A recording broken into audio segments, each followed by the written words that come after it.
Bonjour, bienvenue sur ma chaîne. Aujourd'hui, je vous propose d'apprendre à confectionner ce joli sac à dos pour enfants.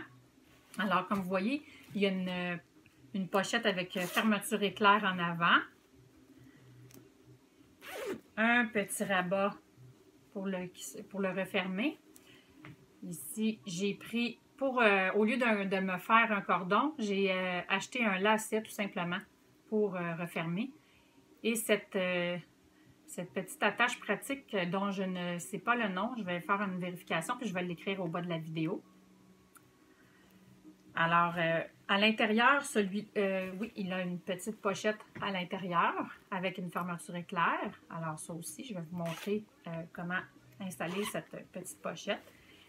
Et les sangles, les bretelles pour notre sac vont être faites dans deux tissus différents. Avec deux tissus différents. Je trouvais ça joli, ce modèle-là, fait que j'avais envie de vous le montrer. On va apprendre aussi à faire le passe-cordon. Alors, c'est ce que je vous suggère aujourd'hui. Pour confectionner ce sac à dos, aujourd'hui, j'en fais un qui fait plus un peu fille, hein, avec ses belles couleurs dans les teintes de rose. Alors, ce que ça va vous prendre, c'est deux coupons tissu extérieur de 16 pouces par 18 pouces. Donc, le 16 pouces sera sur la largeur et le 18 pouces sera sur la hauteur. Fait que vous aurez besoin de deux morceaux dans le tissu principal, deux morceaux d'un entoilage de votre choix. Moi, aujourd'hui, je prends un entoilage collant qui est plutôt épais et deux morceaux de 16 pouces par 18 pouces encore dans le tissu qui va être l'intérieur de votre sac. Ensuite, le rabat. Alors, moi, j'ai choisi de le faire dans ces deux tons-là. Le rabat va avoir 9 pouces, excusez-moi. Le rabat va avoir 9 pouces de large par 6 pouces sur la hauteur. Alors, si vous avez un tissu directionnel, c'est pour ça que je vous donne je vous dis quand c'est en hauteur au cas où, si vous avez un tissu directionnel, donc le rabat va se fermer là, comme ceci. Fait que si vous avez un tissu directionnel, c'est 6 pouces sur la hauteur. Ça va vous en prendre un morceau dans le tissu principal, un morceau que vous voulez avoir qui va être le dessous, si vous voulez, de votre rabat, et un entoilage aussi que j'ai pris le même, un entoilage rigide et collant. Alors ça, c'est pour le rabat. Ensuite, pour la pochette avant, alors, j'ai pris ces deux tissus-là. Là, je ne sais pas encore si je pense que je vais faire l'extérieur de ma poche avec ce tissu-là et l'intérieur comme ça. De cette façon, ça va découper sur mon sac. Alors, pour faire la pochette avant, ça vous prend deux coupons de 9 pouces de large par 12 pouces de haut. Fait que ça, c'est pour la pochette. Et pour cette pochette-là, vous allez avoir besoin d'une fermeture éclair de 9 pouces. J'ai oublié de vous dire aussi, pour la pochette intérieure, pardon, je m'excuse, je me suis trompée. Celle-là ici, j'ai pris une fermeture éclair de 14 pouces, mais une fermeture éclair de 9 pouces, ça va faire pour le projet qu'on veut faire. Pour l'intérieur, j'ai pris cette fermeture éclair pour la pochette intérieure qui est de 9 pouces aussi. Ici, ce sera mes sangles, les bretelles, si vous voulez. Alors, j'ai besoin de deux morceaux de 26 pouces par 3 pouces de largeur et deux morceaux de 2 pouces par 26 pouces de largeur. Ça, c'est pour les sangles. Je vous ai montré le sac à dos tout à l'heure. Lui, il avait un lacet pour refermer, mais je vais vous montrer comment faire votre propre cordon dans une teinte qui va avec les tissus que vous avez choisis pour votre sac à dos. Donc, vous allez avoir besoin de 45 pouces, au moins 45 pouces de long par 2 pouces de large pour le cordon. Et vous allez avoir besoin d'un coupon de 3 pouces de large par 30 pouces pour le passe-cordon. C'est le morceau dans lequel on va passer notre cordon. Fait que j'ai choisi de le faire, moi, dans le même tissu que l'extérieur de mon sac. Et pour ma pochette intérieure, je vais avoir besoin, ici j'ai choisi de faire un morceau qui a 16 pouces par 10 pouces. Fait que ça va être replié de cette façon. Fait que ma pochette à l'intérieur, là, va être cette grandeur-là. Fait que je trouvais que ça faisait une belle grandeur pour l'intérieur d'un sac à dos. Je vais ajouter un velcro pour bien refermer le rabat. Fait que je vais ajouter ça, qu'il n'y avait pas celui que je vous ai montré au début. Ma petite attache pour passer mon passe-cordon dedans. Et comme je vous disais, si vous voulez là, acheter des lacets, là, vous achetez des lacets, ça se vend en paquet, ça là, c'est vraiment pas cher. Des fois, c'est moins compliqué que de faire un cordon vous-même. Fait que ça, allez-y selon ce que vous avez sous la main, puis qu'est-ce qui vous convient le mieux selon les tissus que vous avez choisis, selon vos envies. Première étape, on va coller l'entoilage sur nos tissus principaux. Alors, le devant et le derrière de notre sac et le rabat. On colle le tissu principal. Ensuite, on va faire notre poche avant. Donc, moi, j'ai choisi que l'extérieur de ma poche va être mauve parce que je veux que ça ressorte. Donc, je prends mon tissu principal, si on veut, de la poche. Je place ma fermeture éclair endroit sur endroit du tissu. Et je prends mon tissu qui sera à l'intérieur de ma poche et je le place endroit sur l'envers de la fermeture éclair. Et je vais clipper. De cette façon.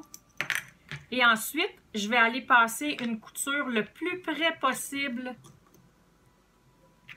de la fermeture éclair. Vous pouvez, si vous le souhaitez, prendre votre pied à fermeture éclair pour être le plus près possible.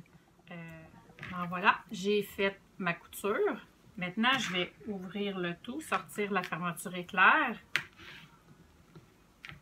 Et je vais aller surpiquer ici. Une fois ma surpiqûre faite, alors comme ceci, je vais prendre ce qui sera l'intérieur. Donc, l'intérieur de ma poche. Je vais la placer comme ceci. Je vais placer ma fermeture éclair l'envers sur l'endroit, si vous voulez, qui sera la pochette intérieure. Et l'extérieur, je vais le placer sur l'endroit de la fermeture éclair. Et la même chose, je fais une couture le plus près possible de la fermeture éclair. Je retourne et je fais une surpiqûre. Voilà. Une fois que ma couture est faite, ce que vous devez faire, c'est ouvrir la fermeture éclair, retourner sur l'endroit, comme ceci. Et là, de cette façon, vous allez pouvoir venir faire votre surpiqûre sur l'autre côté. Parce que la surpiqûre, vous savez sûrement que ça sert parce que sinon, le tissu pourrait remonter puis venir gêner l'ouverture et la fermeture de votre fermeture éclair. Et voilà, mes deux côtés sont surpiqués. Maintenant, ce qu'on veut, c'est qu'on veut que notre fermeture éclair elle soit un petit peu descendue de cette façon. Qu'est-ce que je fais? Je m'installe, moi avec mon tapis gradué, je descends ma fermeture éclair d'environ 1 pouce. Comme ceci. Vous voyez, fait que là, j'ai ma marque. Je vois ma marque sur mon... Je vais tourner pour que vous voyez bien. Voyez-vous, j'ai descendu, là, j'ai replié d'1 pouce dans le haut de ma fermeture éclair. Là, ce que je fais, je vais aller à ma planche et je vais presser bien comme il faut en bas ici et en haut. Attention, si vous utilisez... surtout des fermetures éclair en nylon, de ne pas aller trop proche avec votre fer pour ne pas la faire fondre. Voilà, j'ai pressé ici, vous voyez, bien pressé. Là, à cette étape-ci, c'est important d'ouvrir votre fermeture éclair.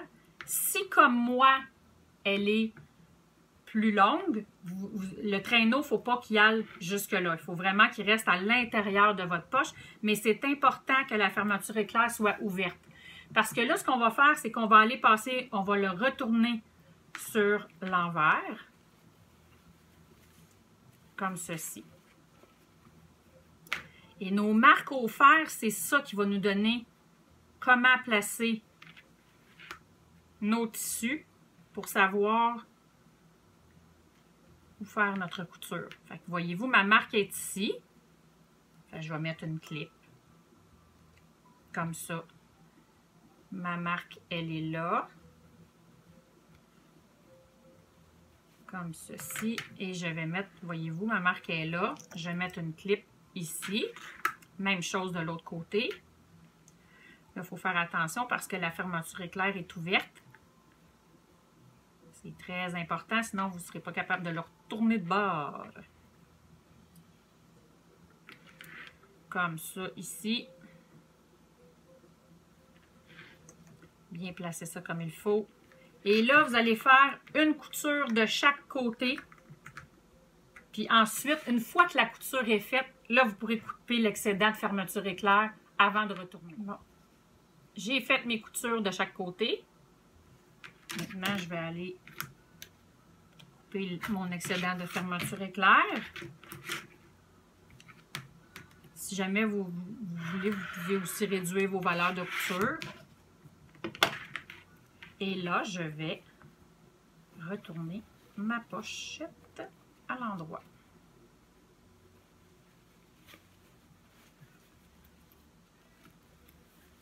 Comme ceci.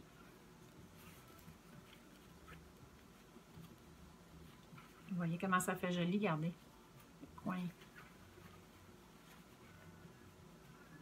Voilà.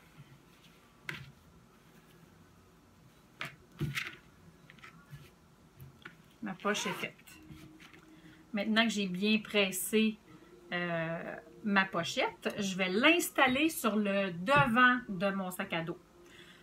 Ce que je fais, c'est que je plie ma pochette en deux pour trouver le milieu en haut et en bas. Donc, je plie comme ça.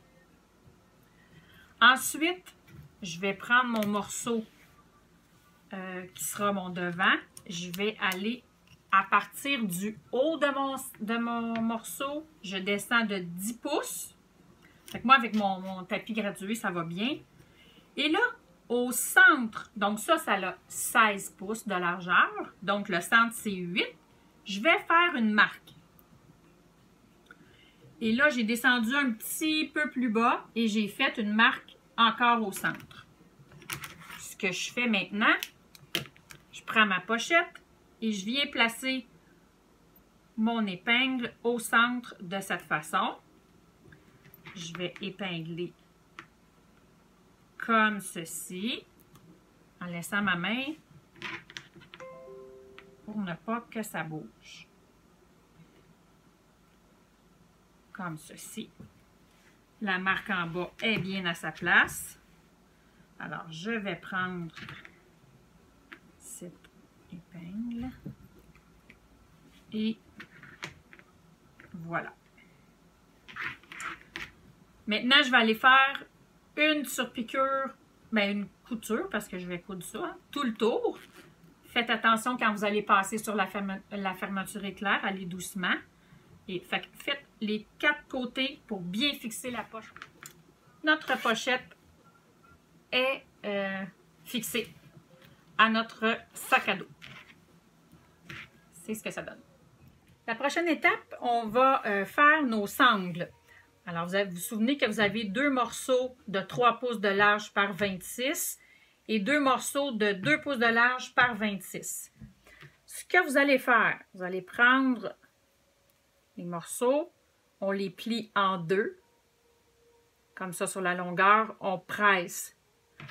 Ensuite, on ouvre et on vient replier chaque extrémité sur la ligne intérieure. Comme ceci. On replie.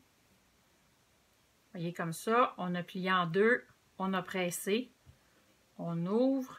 On replie vers l'intérieur et on presse de cette façon. On fait la même chose avec les mêmes étapes avec celle qui a 2 pouces de largeur. Et ensuite, vous allez placer comme ceci. Dans le fond, votre marque de quand vous avez plié en deux et pressé. Vous allez la voir, elle est là. Vous allez la mettre vis-à-vis, comme ça ici.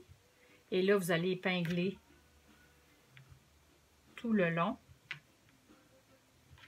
Et on va faire soit un point, là, vous pouvez à ce moment-ci utiliser un point de fantaisie ou une couture droite, ou ça peut être même un zigzag. Vraiment, c'est à votre discrétion. Vous pouvez faire des lignes de cette façon-là si vous voulez. C'est pour bien fixer les deux morceaux ensemble. Fait qu'on fait ça avec les deux morceaux. On va faire la même chose avec l'autre côté. Bon, voici ce que j'ai choisi comme couture. Une belle petite couture décorative. Je trouvais que ça faisait cute. Maintenant, on va installer nos sangles après notre sac. Donc ça va être la partie qui sera le dos de mon sac à dos. 16 pouces sur la largeur, 18 pouces sur la hauteur. Je trouve mon centre. Donc moi, avec ma planche graduée, ça va bien. Je sais qu'ici, je suis à 8 pouces. Je prends ma sangle, je la place à 1 pouce à côté, comme ceci. Et je clique. Mon centre est ici, j'ai tassé d'1 pouce et j'ai commencé ma sangle. Je fais la même chose avec l'autre côté. Et je clique. Ça va être l'endroit de ma sangle. OK? Notre sac à dos, il va être fermé comme ceci. Maintenant, pour le bas, je vais trouver mon point de repère à 4 pouces du bord de mon sac, de mon morceau du dos. 4 pouces et je monte de 3 pouces. Puis là, je me fais un petit point. Alors, j'ai fait mon point ici. Je fais la même chose de l'autre côté. Je suis bien installée sur mon tapis gradué. 4 pouces. Je monte 3 pouces. Maintenant, je prends ma sangle. Je la replie comme ceci, d'à peu près un demi-pouce, comme ceci. Et je viens l'installer à côté de mon point. Voyez le point? Je vais l'installer ici comme ça. Et là, je vais aller faire une couture pour maintenir ma sangle en place. Ce que je vous suggère, moi, c'est de faire un petit rectangle pour que ce soit solide. Parce qu'il peut y avoir des choses pesantes dans ce sac. Alors, on va s'assurer que ça tienne bien. Vous pouvez faire un beau carré. Ou sinon, si vous voulez faire seulement une ligne, bien, la faire plusieurs fois à l'aller-retour. Et la même chose de l'autre côté. On replie d'1 demi-pouce. On vient placer ici. On s'assure que notre sangle n'est pas tournée, là, twistée, comme on dit en bon français. On épingle et on va aller fixer ça. Voilà, mes deux, j'ai bien fixé. Regardez, j'ai fait des petits rectangles pour fixer le bas de mes sangles et le haut. Je l'ai fixé aussi pour pas que ça me gêne tantôt là, dans mon travail pour assembler mon intérieur et mon extérieur.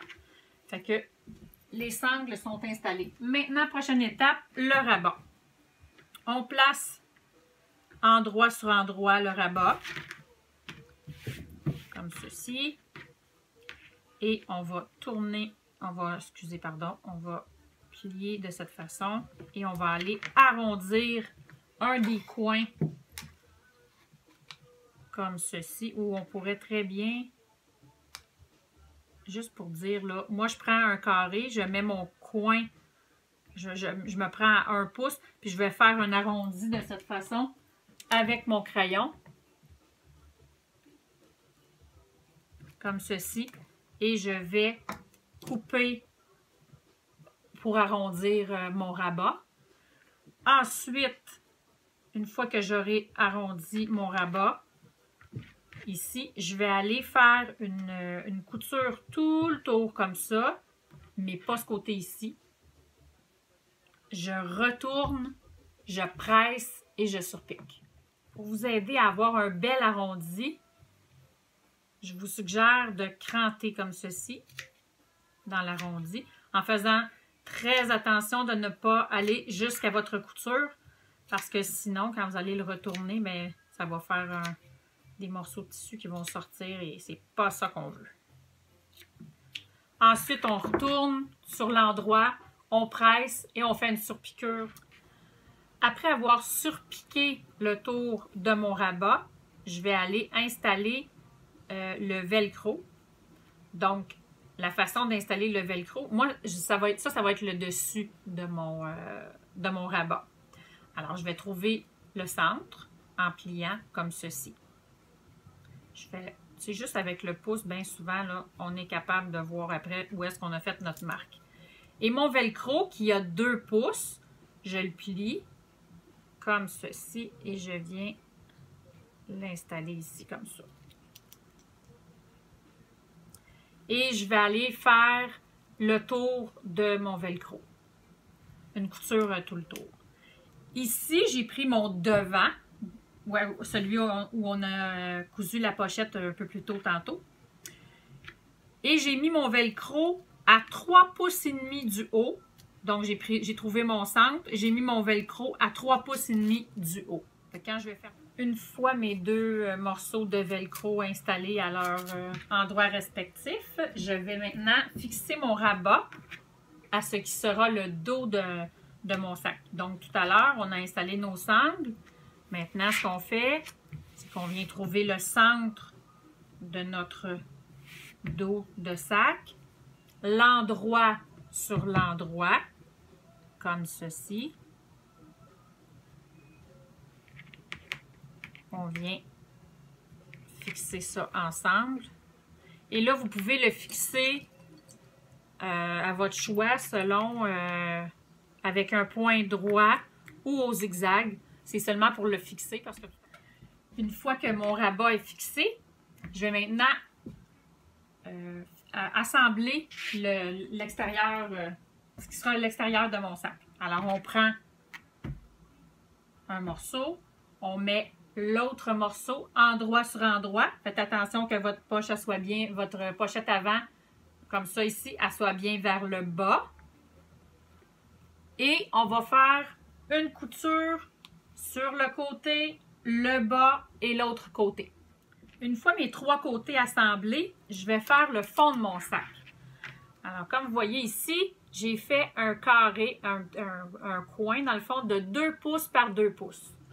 J'ai pris ma règle graduée et je me suis placée de cette façon puis j'ai fait un trait. C'est comme ça qu'on fait un fond de sac. Moi, je fais souvent mes fonds de sac de cette façon-là. Vous l'avez peut-être vu dans un autre de mes tutoriels. Je le coupe comme ça. Je fais la même chose avec l'autre. Ensuite, je vais assembler les coins comme ceci. Dans le fond, je vais amener les coutures une à l'autre parce qu'il y a la couture du côté et la couture du fond. Je vais les joindre ensemble comme ça. Je vais placer ça bien droit. Je vais mettre une clip et je vais aller faire une couture tout le long comme ça et un zigzag pour sécuriser. Bon, j'ai fait ma couture droite et le zigzag sur les 2 côtés et aux 2 coins plutôt. Maintenant, je tourne mon sac sur l'endroit et mon sac, l'extérieur de mon sac est presque terminé. Il va me rester tantôt le passe-cordon à installer.